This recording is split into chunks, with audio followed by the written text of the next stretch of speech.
প্রথমবার মনস্সৃজন স্টাডিতে এসে থাকো অবশ্যই সাবস্ক্রাইব করবে এবং প্লেলিস্টে গিয়ে তোমার পছন্দের অন্যান্য ভিডিও দেখতে পারো। আশা করি তোমাদের কাজে লাগবে। শুরু করছি মহাশ্বেতা দেবীর গল্প দ্রৌপদী। নাম দ্রৌপদী মেছেন, বয়স 27, স্বামী দুলন মাঝি, নিহত, নিবাস চেরাখান, থানা বাঁকড়াঝাড়, কাঁধে ক্ষতচিহ্ন। দ্রৌপদী গুলি খেয়েছিল।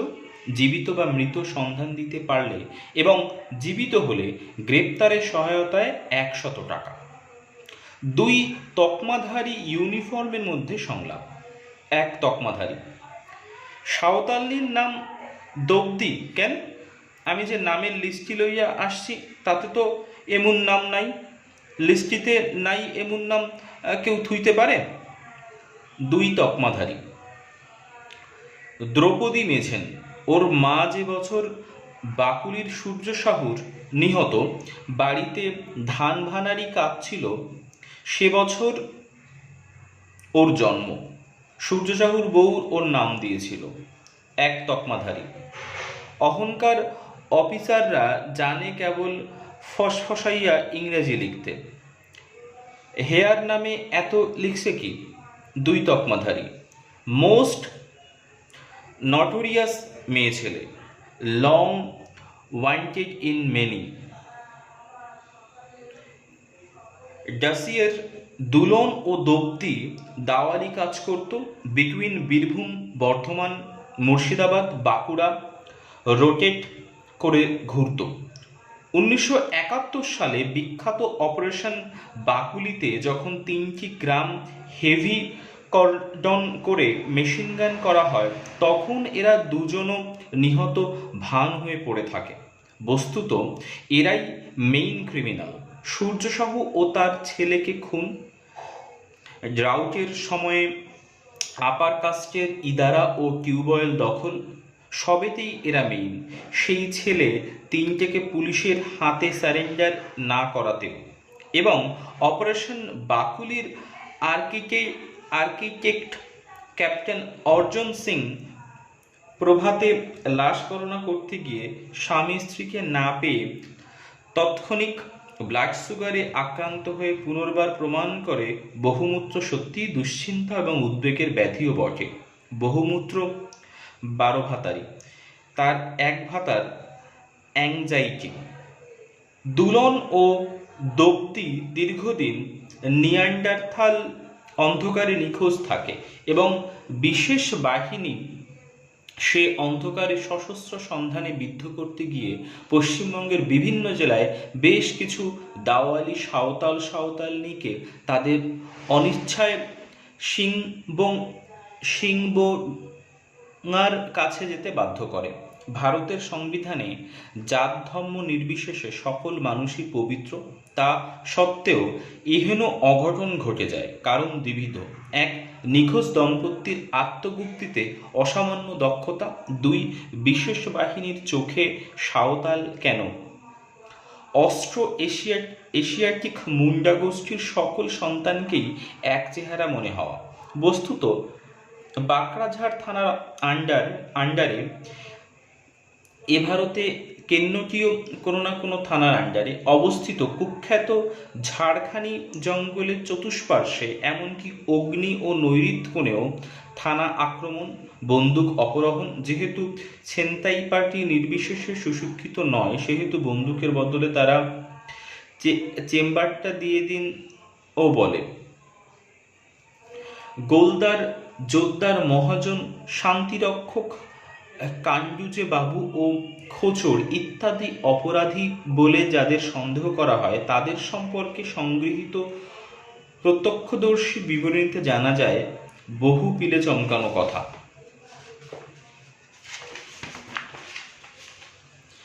2 কৃষাঙ্গ নরনারী ঘটনার আগে সাইরেন চিৎকারে কুলকুলি দিয়েছিল। কতগুলো অসভ্য সাঁওতালিদের কাছে দুর্বোধ্য ভাষায় তারা নিহতদের ঘিরে উল্লাস সঙ্গীত গেয়েছিল, যথা সামারে হিজুলে নাকো মার গোয়ে কোপে এবং হেন্দে রামব্রা কেচে কেচে, পুঞ্জি রামব্রা কেচে কেচে। এতে নিঃসংশয়ে প্রমাণ হয় এরাই ক্যাপ্টেন অর্জন সিংয়ের বহুমূল্যের কারণ। প্রশাসনিক কার্যরীতি সংখ্যায় পুরুষ বা মাকড়া দর্শকের চোখে আন্তোনিওনির আগেকার ফিল্মের মতোই দুর্বোধ্য বলে প্রশাসন পুনর্বার অর্জন সিংকেই অপারেশন ফরেস্ট ঝাড়খানিতে পাঠায় এবং বুদ্ধিবৃত্তি দপ্তরের কাছে উক্ত কুলকুলে ও নৃত্যশীল দম্পতি যে পলাতক লাশদ্বয় তা জেনে অর্জন সিং কিছুক্ষণ জম্বি অবস্থা প্রাপ্ত হয় এবং কৃষ্ণাঙ্গ মানুষের তার এমন অহেতুক ভীতি জন্মায় যে নেংটি পড়া কালো মানুষ দেখলেই সে জানলেলি বলে অবসন্ন হয়ে ঘন ঘন জল ফেরায় ও জল খায়। কি ইউনিফর্ম, কি গ্রন্থ সাহেব, কেউ তাকে এ অবসাদ থেকে উদ্ধার করতে পারে না। তারপর প্রিম্যাচিওর ফোর্সড রিটায়ারমেন্টের জুজু দেখিয়ে তবে তাকে বাঙালি পৌর সমর ও বামপন্থী উগ্র রাজনীতি স্পেশালিস্ট সেনানায়কের টেবিলে হাজির করা যায়। সেনানায়ক প্রতিপক্ষের কাণ্ডবাণ্ড ও এলেমের দৌড় প্রতিপক্ষের চেয়েও ভালো জানেন। তাই তিনি অর্জন সিংকে প্রথমে শিখ জাতির সমর প্রতিভা সম্পর্কে স্তুতি জানান, পরে বুঝিয়ে দেন শুধু কি প্রতিপক্ষের বেলায় বন্দুকের নল ক্ষমতার উৎস, অর্জন সিংয়ের ক্ষমতাও তো বন্দুকের মেল অর্গান থেকে বেরোয়। হাতে বন্দুক না থাকলে এ যুগে পঞ্চক অবধি বিকল ও ব্যর্থ। এ সকল বক্তিমে তিনি অন্যায়ের কাছেও করেন। ফলে যুদ্ধমান বাহিনীর মনে পুনর্বার আর্মি হ্যান্ডবুক কেতাবে আস্থা ফেরে। কেতাবটি সাধারণের জন্য লয়ক। তাতে লেখা আছে, আদিম অস্ত্রাদি নিয়ে গেরিলা পদ্ধতিতে যুদ্ধ সবচেয়ে ঘৃণ্য ও নিন্দার্য। উক্ত পদ্ধতির যোদ্ধাদের দর্শন মাত্রে নিধন হল সেনামাত্রে পবিত্র কর্তব্য। দৌপ্তি ও দুলনা উক্ত যোদ্ধাদের ক্যাটাগরিতেই পড়ে, কেননা তারাও টাঙি, হেঁসো, তীর, ধনুক ইত্যাদি নিয়ে নিধন কার্য চালায়। বস্তুত তাদের আখেরটি ক্ষমতা বাবুদের চেয়ে বেশি। সকল বাবু চেম্বার স্ফোটনে বিশারদ হয় না। তারা ভাবে বন্দুক ধরলেই ক্ষমতা আপসে বেরোবে। কিন্তু দুলনা ও দৌপ্তি নিরক্ষর বলে অস্ত্র অভ্যাস করেছে জন্ম পরম্পরায়। এখানে বলে রাখা প্রয়োজন, এই সেনানায়ককে প্রতিপক্ষ তুচ্ছ মনে করে বটে, কিন্তু এ সামান্য মানুষ নয়। ইনি প্র্যাকটিসে যাই করুন, থিওরিতে প্রতিপক্ষের আদর্শকে শ্রদ্ধা করেন। এই জন্য শ্রদ্ধা করেন যে ও কিচ্ছু নয়, চ্যাংড়ারা বন্দুক লইয়া খেলে মনোভাব নিয়ে এগুলে ওদের বোঝা যাবে না ও বিনাশ করা যাবে না। In order to destroy enemy become one, তাই তিনি ওদের একজন থিওরিতে হয়ে ওদের বোঝেন এবং ভবিষ্যতে এই নিয়ে লেখালেখির বাসনা রাখেন। তখন সেই লেখায় বাবুদের ডিমোলিশ করে দাওয়ালিদের বক্তব্যটিকে হাইলাইট করবেন, এও তিনি ঠিক করে রেখেছেন।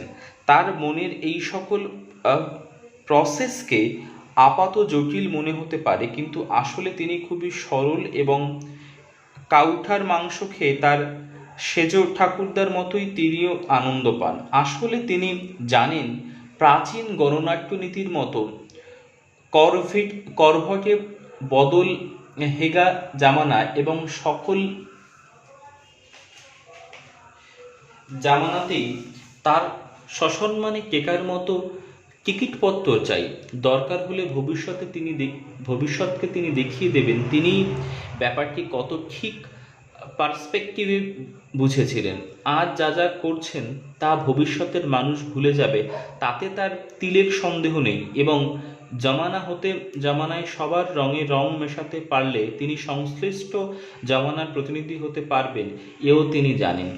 আজকে অ্যাপ্রিহেনশন অ্যান্ড এলিমিনেশন করে তিনি তরুণদের নিকেশ করেছেন বটে, কিন্তু মানুষ রক্তের স্মৃতি ও শিক্ষা অচিরে ভুলবে, এ তিনি জানেন। এবং একই সঙ্গে তিনি শেক্সপিয়ারের মতো তরুণের হাতে পৃথিবীর লেগেসি তুলে দেওয়ার বিশ্বাসী। তিনিও প্রসপেরো। যা হোক, এরপর জানা যায় বহু যুবক যুবতী ব্যাচ বাই ব্যাচ জিপ গাড়ি আরোহণে থানার পর থানা হানা দিয়ে অঞ্চলটিকে যুগপৎ সশস্ত্র ও উল্লসিত করে ঝাড়খানির জঙ্গলে বেরিয়ে হয়। যেহেতু বাকুলি থেকে নিখোঁজ হবার পর থেকে দব্দি ও দুলনা প্রায় সকল যোদ্ধার ঘরে কাজ করেছে, সেহেতু তারা হন্তবদ্যের বিষয়ে হন্তাদেরকে টপাটপ খবর দেয় এবং সগর্বে ঘোষণা করে তারাও সেনানী, র্যাঙ্ক অ্যান্ড ফাইল। অবশেষে দুর্ভেদ্য ঝাড়খানি জঙ্গলে সেনানী দিয়ে চক্রব্যূহে বেড়ে ফেলা হয়। আর্মি ভেতরে ঢোকে ও রণভূমি চিরে চিরে পলাতকদের খোঁজে। একই সঙ্গে কার্টোগ্রাফার বনের ম্যাপ আঁকতে থাকেন ও সেনারা জলপানের অবলম্বন ঝর্ণা ও কুঞ্জিগুলি পাহারা দেয় আড়ালে থেকে, আজও দিচ্ছে, আজও খুঁজছে। তেমনি এক তল্লাশকালে সেনাদের খোজিয়াল দুঃখীরাম ঘরারি দেখতে পায় চ্যাটালো পাথরে উপুড় হয়ে শুয়ে এক সাঁওতাল যুবক মুখ ডুবিয়ে জল খাচ্ছে। সেই অবস্থায় তাকে গুলিবিদ্ধ করা হয় ও .303 আঘাতে ছিটকে পড়ে যেতে যেতে সে দুহাতে ছড়িয়ে ভীষণ গর্জনে মাহো বলে সফেন রক্ত উদ্গীরণ করে নিশ্চল হয়। পরে বোঝা যায় সে সেই কুখ্যাত দুলন মাঝি। এই মাহো শব্দটির মানে কি? এটি কি আদিবাসী ভাষার উগ্রপন্থী স্লোগান? এর মানে কি তা ভেবে শান্তিরক্ষক দপ্তর বহু চিন্তা করেও হালে পানি পান না। আদিবাসী বিশেষজ্ঞ 2 মক্কেলকে কলকাতা থেকে উড়িয়ে আনা হয় এবং তারা হফম্যান, জেফার, গোল্ডেন পামার প্রমুখ মহাশয়দের রচিত অভিধান নিয়ে গলদঘর্ম হতে থাকেন। অবশেষে সর্বজ্ঞ সেনানায়ক চমরুকে ডাকেন। ক্যাম্পের জলবাহী সাঁওতাল চমরু 2 বিশেষজ্ঞকে দেখে ফুচফুচিয়ে হাসে, বিড়ি দিয়ে কান চুলকোয় ও বলে, উটি মালদর সাঁওতালরা সেই গাজিরাজার সময় লড়তে নেমে বলেছিল বেটে, উটি লড়াইয়ার ডাক, তা হেথা কোন বেটা মাহ বলল বেটে, মালদ হতে কেউ এলো? সমস্যা ফর্সা হয়।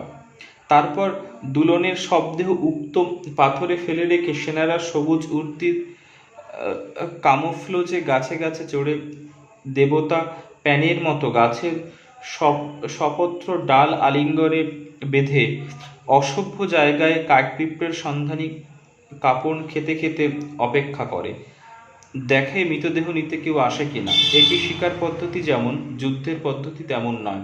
কিন্তু সেনানায়ক জানেন কোনো চেনা জানা পদ্ধতি এই খচড়াদের নিকেশ করা যাবে না। তাই তিনি মরির টোপ দেখিয়ে শিকারে টেনে আনতে বলেন। তিনি বলেন, সব ফর্সা হয়ে যাবে। যেসব গান গেয়েছে দব্দি তার মানেও বের করে ফেললাম বলে। তার কথা শিরোধার্য করে সেনারা তৎপর হয়, কিন্তু দুলনের মৃতদেহ নিতে কেউ আসে না।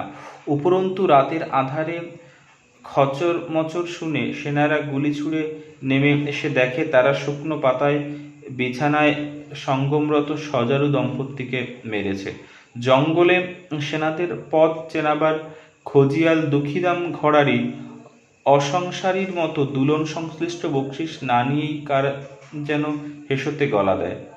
দুলনের লাশ বয়ে আনতে সেনারা লাশ ভক্ষণে বাধাপ্রাপ্ত কাঠপিঁপড়েদের কামড়ে 80-20 যন্ত্রণা পায়। লাশ নিতে কই না আয়া শুনে সেনানায়ক পেপার ব্যাংকের অ্যান্টিফাসিস্ট ডেপুটি কেতাবটি চাপড়ে হোয়াট বলে চেঁচিয়ে ওঠেন এবং তখনই একজন আদিবাসী বিশেষজ্ঞ আর্কিমিডিসের মতো ন্যাংটো ও শুভ্র আনন্দে ছুটে এসে বলে, ওঠেন স্যার, ওই হেন্দে রামরা কথাগুলোর মানে বের করে ফেলেছি, ওগুলো মুঞ্জারি ল্যাঙ্গুয়েজ।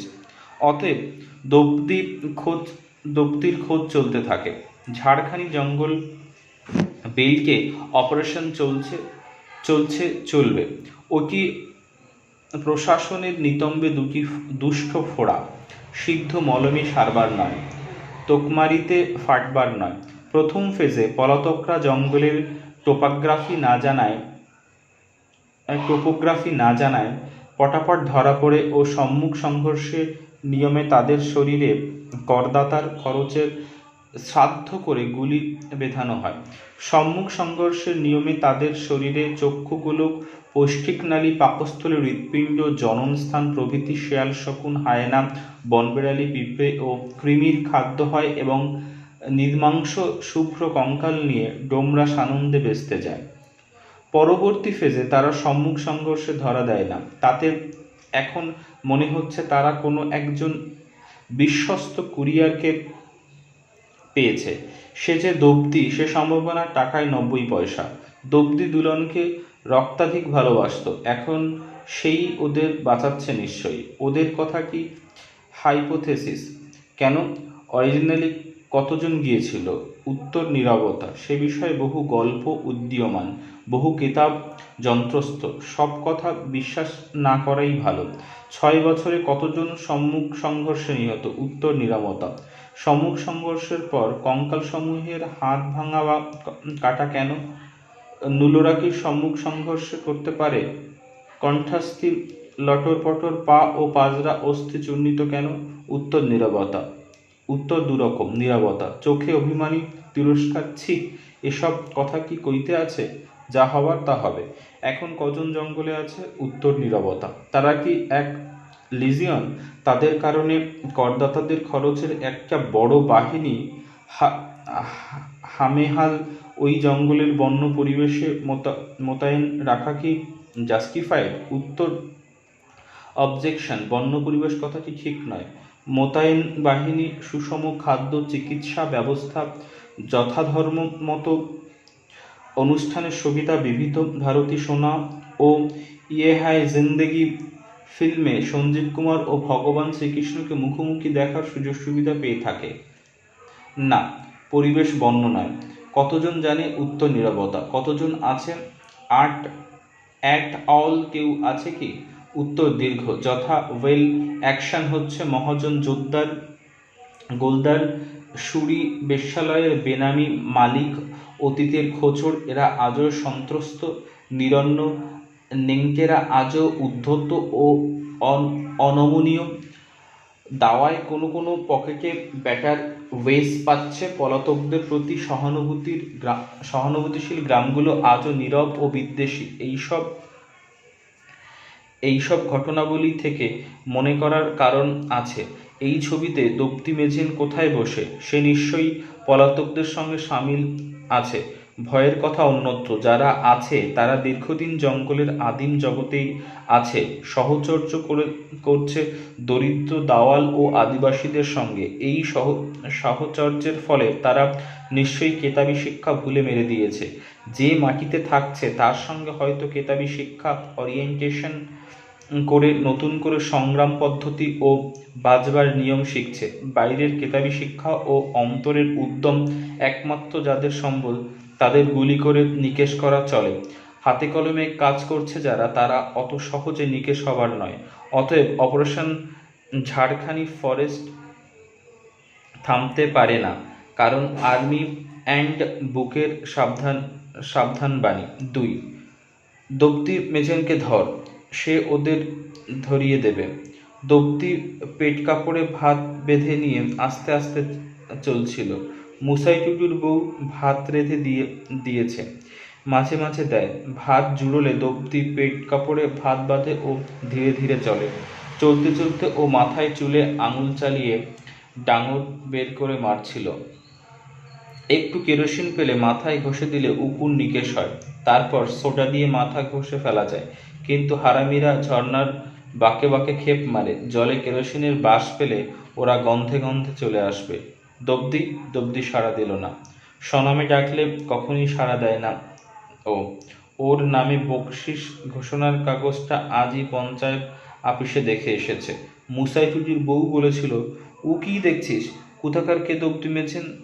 তারে ধরা করলে টাকা কত? টাকা 200।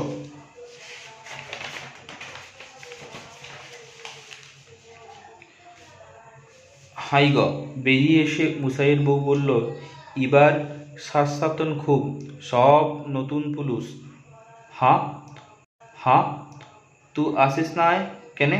মুসাইয়ের বউ চোখ নামিয়ে বলল, টুডু বলে সি সাহেবটা আবার এসেছে, তোরে ধরলে গা বসত, আবার জ্বালাই দিবে। দুঃখীরামের কথাটো সাহেব জেনেছে? মুসাই আর বুদনা হারামি করল। তারা কুথা ট্রেন চেপে পলালো। দপ্তি কি ভেবে নিল, তারপর বলল, ঘর যা, কি হবে জানি না, মোরে ধরলে তুয়া মোরে চিনবি না। তুই পলাতে পারিস না? না, কতবার পলাবো বল? ধরলে বা কী করবে বল? কাউটার করে দিক। মুসাইয়ের বউ বলে, মোদের আর কোথা যাবার নাই। দপ্তি আস্তে আস্তে বলল, কারো নাম বলবো না। দপ্তি জানে, এতদিনে শুনে শুনে শিখেছে কেমন করে নির্যাতনের সঙ্গে মোকাবিলা করা যায়। যদি নির্যাতনের শরীর ও মন ভেঙে পড়ে, তখন দপ্তি নিজের জিভ দাঁতে কেটে ফেলবে। সেই ছেলেটা কেটে ফেলেছিল নিজের জিভ, তাকে কাউন্টার করে দিলে তোমার হাত থাকে পেছনে বাঁধা, শরীরের প্রতিটি হাড় থাকে চূর্ণ, যৌনাঙ্গে ভীষণ ক্ষত। Killed by police in and encounter unknown male, age 22। এইসব ভাবতে ভাবতে পথে চলতে দপ্তি শুনল কে তাকে বলছে। দপ্তি সাড়া দিল নাও, স্বনাম ডাকলেও সাড়া দেয় না। এখানে ওর নাম উপি মেঝেন, কিন্তু কে ডাকে? ওর মনে নিরন্তর সন্দেহের কাঁটা গুটিয়ে থাকে। দপ্তি শুনে সন্দেহের ধারালো কাঁটা সজারুর কাঁটার মতো দাঁড়িয়ে পড়ল। হাঁটতে হাঁটতেও মনে মনে চেনা মুখের ফিল্ম রোল খুলে চলল। কে? সোমরা নয়, সোমরা পলাতক। সময় আর বুদনা পলাতক, অন্য কারণে, গোলক নয়। সে বাকুলিতে আছে। এ বাকুলি কেউ বাকুলি ছেড়ে বেরোবার পর থেকে তার ও দুলনার নাম হয়েছিল উপি মেঝেন ও মাতং মাঝি। এখানে এক মুসাই আর তার বউ ছাড়া আসল নাম কেউ জানে না। বাবু ছেলেদের মধ্যে আগেকার ব্যাচের সবাই জানতো না। সে সময়টা বড় গোলমেলে। দপ্তি ভাবতে গেলে গোলমাল লাগে। বাকুলিতে অপারেশন বাকুলি। সূর্য সাউ বিড্ডিবাবুর সঙ্গে সড়ো করে 2 বছরের বাড়ির চৌহদ্দিতে 2টো টিউবওয়েল বসালো, কুয়ো খুঁড়ল 3টে, কোথাও জল নেই। বীরভূমে খরা। সূর্য সাউর বাড়িতে অথই জল, কাকের চোখের মতো নির্মল। কানাল ট্যাক্সো দিয়ে জল্লাও জ্বলে গেল সব। টেক্সোর জলে চাষ বাড়ি আমাদের কি লাভ? জ্বলে গেল সব। যাও, তোমাদের পঞ্চায়েতি বদমাশি আমি মানি না। জল নিয়ে চাষ বাড়াবো, আধা ধান আধি আর লিবে। উনোধানে সবাই বস, তখন ধান বাড়ি দাও, টাকা দাও। যা, তোদের তরে ভালো কাজ করে আমার শিক্ষা হয়েছে। কি ভালো কাজ করলা তুমি? জল দিই নাই গ্রামকে? ভগুলাল রিয়াইকে দিয়েছ। তোরা জল পাস না? না, ডোম চাড়াল জল পায় না। এই কথা থেকে ঝগড়া। খরায় মানুষের ধৈর্য সহজ জলে। গ্রামের সতীশ যুগল সেই বাবু ছেলেটা, বুঝি রানা তার নাম। তারা বলল, জোরদার মহাজন কিছু দিবে না, খতম কর। সূর্য সাউয়ের বাড়ি রাতে ঘেরাও। সূর্য সাউ বন্দুক বের করেছিল। গরুর দড়িতে 5 মোড়া বাঁধা সূর্য, চোখে ডিম সাদাকে ঘুরছে, কাপড় নষ্ট হচ্ছিল। দুলনা বলেছিল, আমি আগে কোপ দিব হে। আমার বাপ ধান বাড়ি নিয়েছিল, সে ধার সূত্রে আজও বেগারি দিই। দপ্তি বলেছিল, মোর পানে চেয়ে লাল গড়াতো মুখে, ও চোখ আমি উপড়াবো। সূর্য সাউ তারপর সিউড়ি থেকে telegraphic message, special train, army jeep Bakuli অব্দি আসেনি। মার্চ। নালপরা বুকের নিচে কাকরের ক্র্যাচ। Cordon up. মাইকে আদেশ। যুগল মণ্ডল, সতীশ মণ্ডল, Rana এলায়াস Prabir এলায়াস Dipak, Dulna Majhi, Dopdi Mejhen, surrender, no surrender, mow down the village. খটাখট বাতাসে কর্ডাইট খটখট, রাউন্ড দি ক্লক খটখট। ফ্লেম থ্রোয়ার, বাকুলি জ্বলছে। More men and women, children, fire, close, canal approach, over over by nightfall. Dopdi আর দুলনা বুকে হেঁটে পালিয়েছিল। বাকুলির পর পলতাকুড়িতেও ওরা পৌঁছতে পারত না। ভূপতি আর তপা নিয়ে যায়। তারপর ঠিক হয় দপ্তি ও দুলনা ঝাড়খানি বেল্টের আশেপাশে কাজ করবে। দুলনা দপ্তিকে বুঝিয়েছিল, এই ভালো রে, এতে আমাদের ঘর সংসার ছেলে মেয়ে হবে না। কে বলতে পারে একদিন জোরদার মহাজন পুলিশ সব নিশ্চিহ্ন হবে না। কিন্তু আজকে ওকে পিছন থেকে কে ডাকলো। দপ্তি হাঁটতে থাকলো। গ্রাম প্রান্তর, ঝোপঝাড় ও খোয়াই পিডব্লিউডির খাম্বা পেছনে ছুটে আসার শব্দ। একজনই আসছে। ঝাড়খানির জঙ্গল এখনো ক্রোশখানেক। এখন ওর মনে হলো জঙ্গলে ঢুকে পড়তে পারলে বাঁচে। ওদের বলতে হবে পুলিশ আবার তার নামে নোটিশ দিয়েছে। বলতে হবে সেই হারামি সাহেব আবার এসেছে। হাউট আউট পাল্টাতে হবে। তাছাড়া সান্দারাতে ক্ষেতমজুরের টাকা দেওয়া নিয়ে সেই গন্ডগোল হয়। তারপর সেখানে লক্ষ্মী বেরা নারায়ণ বেরাকেও সূর্যসাউ করে দেবার প্ল্যানও নাকচ করতে হবে। সময় ও বুধনা সবই জানত। দপ্তির বুকের নিচে ভীষণ বিপদের আর্জেন্সি। ওর এখন মনে হলো সময় ও বুধনা যে হারামি করবে তাতে সাঁওতাল হয়ে ওর লজ্জার কিছু নেই। দপ্তির রক্ত চম্পাভূমির পবিত্র কালো রক্ত, নির্ভেজাল। চম্পা থেকে বাকুলি কত লক্ষ চাঁদের উদয়ান্তের পথ। রক্তে ভেজাল মিশতে পারত। দপ্তির পূর্বপুরুষদের জন্য গর্ব হলো। তারা কালো কুচিলায় মেয়েদের রক্ত পাহারা দিত। সময় ও বুধনা জারজ, যুদ্ধের ফসল। শিয়নডাঙ্গার মার্কিন সৈন্যদের উপহার টুয়ার্ডস রাঢ়ভূমি। নইলে কাক যদি বা কাকের মাংস খায়, সাঁওতালকে ধরাতে হারামি করে না। পেছনে পায়ের শব্দ ও দপ্তির মাঝে ব্যবধান এক থাকছে। কোচড়ে ভাত, কষিতে গোজা তামাক পাতা। অরিজিৎ, মালিনী, শাম, মন্টু কেউ বিড়ি সিগারেট চা খায় না, তামাক পাতা ও চুন। কষিতে কাগজের মোড়ক গোজা, আলকুলির বীজ থেতো। বিছে কামড়ালে অব্যর্থ ওষুধ, কিছুই দেওয়া যাবে না। দপ্তি বাদিকে ঘুরল। এদিকে ক্যাম্প 2 মাইল দূরে। বনের পথ নয় এটা। কিন্তু পেছনে খোঁচড় নিয়ে দপ্তি বনে যাবে না। জাহান কসম দুলনা, জান কসম, কিছুই বলা হবে না। পায়ের শব্দ। বাদিকে ঘুরল। দপ্তি ক্রমে হাত দিল, কোমরে হাত দিল। হাতের তেলোয় বাঁকা চাঁদের আশ্বাস। হেসর বাচ্চা। ঝাড়খানির কামাররা গড়ে ভালো। এমন সাহান দিয়ে দিব উপি যে শত দুঃখীরা মেরে দপ্তি ভাগ্যে বাবু হতে যায়নি। বরঞ্চ ওরাই বুঝেছে সবচেয়ে ভালো কাস্তে হেসো টাঙ্গি ছুরি। নীরবে কাজ সারে। দূরে ক্যাম্পের আলো। দপ্তি সেদিকে বা যাচ্ছে কেন? দাঁড়া তুই। ফিন বাঘ ঘুরে যায়। আহা, রাতভর আমি চক্ষু মুদে ঘুরতে বুলতে পারি। জঙ্গলে যাব না, পথ হারাবো না, দম ছুটবে না। তুই শালো খোঁচড়, জাহানের মায়ায় মরিস। তু ঘুরবি? দম ছুট্টয়ে তোরে গাড়োয় ফেলে নিকাশ করে দিব। কিছুই বলা হবে না। নতুন ক্যাম্প দেখে এসেছে দপ্তি। বাস স্টেশনে বসে গল্প করে বিড়ি কেনে জেনে এসেছে কত কনভয় পুলিশ এলো, কটা ওয়ারলেস ভ্যান, ডিংলা 4, পেঁয়াজ 7, লঙ্কা 50, সিধা হিসাব। কিছুই জানানো যাবে না। ওরা নিশ্চয়ই বুঝে নেবে দপ্তি মেঝেন কাউটার হয়ে জ্বলছে। তখন পলাবে। অরিজিতের গলা যদি কেউ ধরা পড়ে, টাইম বুঝে অন্যরা হাইড আউট চেঞ্জ করবে। কমরেড দপ্তি যদি দেরি করে আসে, আমরা এখানে থাকছি না। কোথায় যাচ্ছি?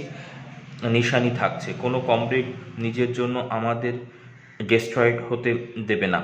অরিজিতের গলা, জলের কুলকুল শব্দ, পাথর তুলে নিচে রাখা কাঠের টুকরোর তীর ফলা মুখ, যেদিকে সেদিকে হাউড আউকে যাওয়া হয়েছে।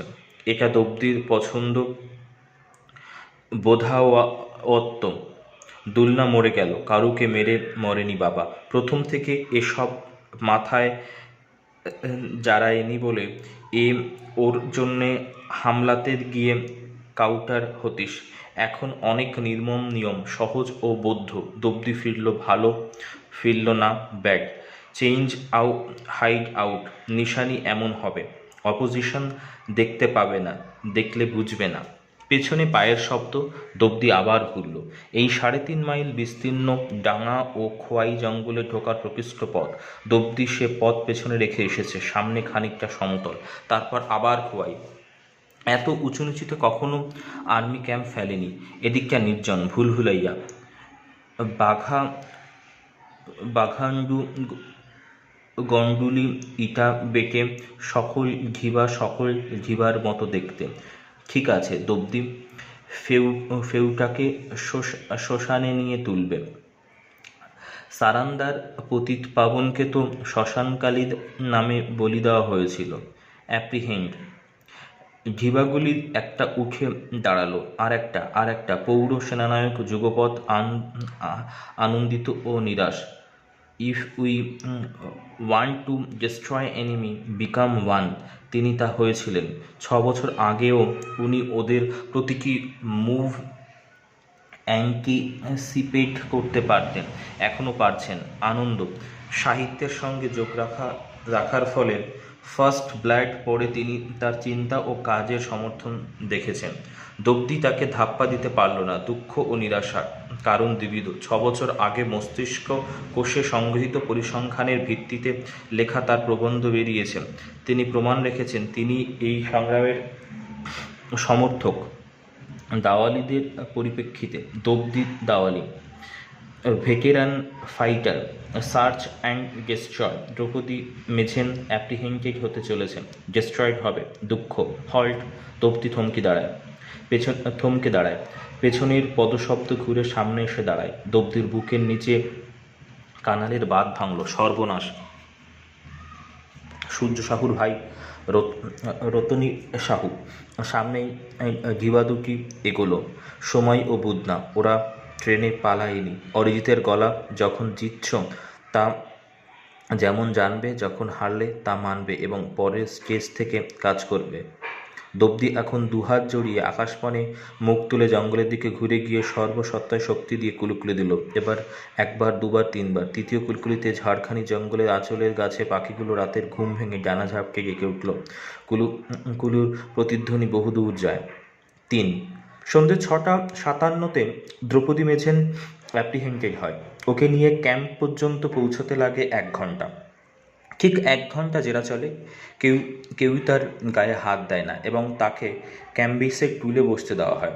8:57 সেনানায়কের ডিনার টাইম হয় এবং ওকে বানিয়ে নিয়ে এসো টু দি নিডফুল বলে তিনি অন্তর্ধান করেন।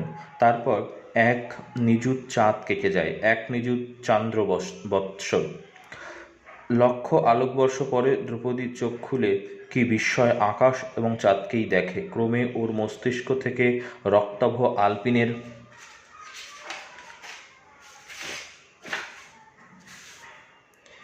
মাথা সরে সরে যায়। নড়তে গিয়ে ও বোঝে এখন ওর 2 হাত 2 খুঁটোয় এবং 2 পা 2 খুঁটোয় বাঁধা। পাছা এবং কোমরের নিচে চটচটে কি যেন, ওরই রক্ত, শুধু মুখের ভিতরে কাপড় নেই। ভীষণ তেষ্টা, পাছে জল বলে ওঠে সেই ভয়ে ও দাঁতের নিচের ঠোঁট চাপে। বুঝতে পারে জনিদ্বারে রক্তস্রাব। কতজন ওকে বানিয়ে নিতে এসেছিল। ওকে লজ্জা দিয়ে চোখের কোল থেকে জল গড়ায়। ঘোলাটে চাঁদের আলোয় বিবর্ণ চোখ নিচের দিকে নামাতে নিজের স্তন দুটি চোখে পড়ে এবং ও বোঝে হ্যাঁ, ওকে ঠিকমতো বানানো হয়েছে। এবার ওকে সেনানায়কের পছন্দ হবে। স্তন দুটি কামড়ে ক্ষতবিক্ষত, বৃন্ত ছিন্ন ভিন্ন। কতজন? 4, 5, 6, 7। তারপর দ্রৌপদী হুঁশ ছিল না। দ্রৌপদীর হুঁশ ছিল না। পাশে চোখ ফিরিয়ে ও সাদা কি যেন দেখে, ওরই কাপড়, আর কিছু দেখে না। সহসা দৈবকৃপা আশা করেও, সম্ভবত ওকে ফেলে গেছে ওরা শেয়াল ছিঁড়ে খাবে বলে। কিন্তু ওর কানে আসে পায়ের ঘষ্টানি, ঘাড় ঘোরায় ও বিয়নেকে ভর দিয়ে দাঁড়ানো শান্তি ওকে দেখে ও হাসে। চোখ বোঝে দ্রৌপদী। অপেক্ষা করতে হয় না বেশিক্ষণ, আবার বানিয়ে নেবার প্রক্রিয়া শুরু হয়, চলতে থাকে। চাঁদ কিছু, জ্যোৎস্না বমি করে ঘুমোতে যায়, থাকে শুধু অন্ধকার। একটি বাধ্য হয়ে পা ফাঁক করে চিতিয়ে থাকা নিশ্চল দেহ, তার উপরে সক্রিয় মাংসল পিস্টন ওঠে ও নামে, ওঠে ও নামে। তারপর সকাল হয়। তারপর দ্রৌপদী মেছেনকে তাঁবুতে আনা হয় ও খড়ের উপরে ফেলা হয়, গায়ের উপরে কাপড়টা ফেলে দেওয়া হয়। তারপর ব্রেকফাস্ট, কাগজ পাঠ, রেডিও মেসেজ, দ্রৌপদী মেছেন অ্যাপ্রিহেন্ডেড, খবর পাঠানো ইত্যাদি হয়ে গেলে দ্রৌপদী মেছেনকে নিয়ে আসার হুকুম হয়। কিন্তু এখন হঠাৎ গণ্ডগোল শুরু হয়। চল বলতেই উঠে বসে দ্রৌপদী ও জিজ্ঞাসা করে, কুথাক যেতে বলছিস? বড় সাহেবের তাঁবুতে। তাঁবু কুথাক? হুই। দ্রৌপদী লাল চোখ ঘোত করে অদূরের তাঁবু দেখে, বলে, চল, যেছি আমি। শান্তি জলের ঘটি এগিয়ে দেয়। দ্রৌপদী উঠে দাঁড়ায়, জলের ঘটি মাটিতে ঢালে উপুর করে, কাপড়টি দাঁতে ধরে টেনে টেনে ছেড়ে শান্তি এবং এবং বিধ আচরণ দেখে বাউরা হগিয়া বলে ছুটে হুকুম আনতে যায়। সে নিয়ে যেতে পারে কয়েদিকে, কিন্তু কয়েদি দুর্বোধ্য আচরণ করলে কি করবে তা সে জানে না, তাই ওপরওয়ালাকে শুধোতে যায়। জেলে পাগল ঘন্টি পড়লে যেমন হয় ছুটোছুটি লেগে যায়, এবং সেনানায়ক বিস্মিত হয়ে বেরিয়ে এসে দেখেন সূর্যের প্রখর আলোয় উলঙ্গ দ্রৌপদী সোজা মাথায় হেঁটে তার দিকে আসছে, সশস্ত্র। শান্তিরা তার কিছু তফাতে। একই বলতে গিয়ে তিনি থেমে যান। দ্রৌপদী তার সামনে এসে দাঁড়ায়, উলঙ্গ, উরু ও জনি কেশে চাপ চাপ রক্ত, স্তন দুটি ক্ষতবিক্ষত। একই, তিনি ধমকাতে যান। দ্রৌপদী আরও কাছে আসে, কোমরে হাত রেখে দাঁড়ায়, হাসে ও বলে, তুর সাধানের মানুষ দ্রৌপদী মেছেন বানিয়ে আনতে বললেছিলি, তা কেমন বানিয়েছে দেখবি না? কাপড় কই ওর? কাপড় পরছে না স্যার, ছিঁড়ে ফেলেছে। দ্রৌপদী কালো শরীর আরও কাছে আসে। দ্রৌপদী দুর্বোধ্য, সেনানায়কের কাছে একেবারে দুর্বোধ্য, এক অদম্য হাসিতে কাঁপে। হাসতে গিয়ে ওর বিক্ষত ঠোঁট থেকে রক্ত ঝরে, এবং সে রক্ত হাতের চেটোতে মুছে ফেলে দ্রৌপদী কুলকুলি দেবার মতো ভীষণ আকাশচা তীক্ষ্ণ গলায় বলে, কাপড় কি হবে? কাপড় ল্যাংটা করতে পারিস, কাপড় পরাবি কেমন করে? মরদ তু? চারদিকে চেয়ে দ্রৌপদী রক্তমাখা থুতু ফেলতে সেনানায়কের সাদা বুশ শার্টটি বেছে নেয়, এবং সেখানে থুতু ফেলে বলে, হেথা কেউ পুরুষ নাই যে লাজ করব, কাপড় মুড়ে পরাতে দিব না। আর কি করবি? লে কাউটার কর, লে কাউটার কর। দ্রৌপদী দুই মর্দিত স্তনে সেনানায়ককে খেলতে থাকে, এবং এই প্রথম সেনানায়ক বিনম্র নিরস্ত্র টার্গেটের সামনে দাঁড়িয়ে ভয় পান, ভীষণ ভয়। ধন্যবাদ সবাইকে সঙ্গে থাকার জন্য। তোমরা এতক্ষণ শুনছিলে দ্রৌপদী, লিখেছেন মহাশ্বেতা দেবী।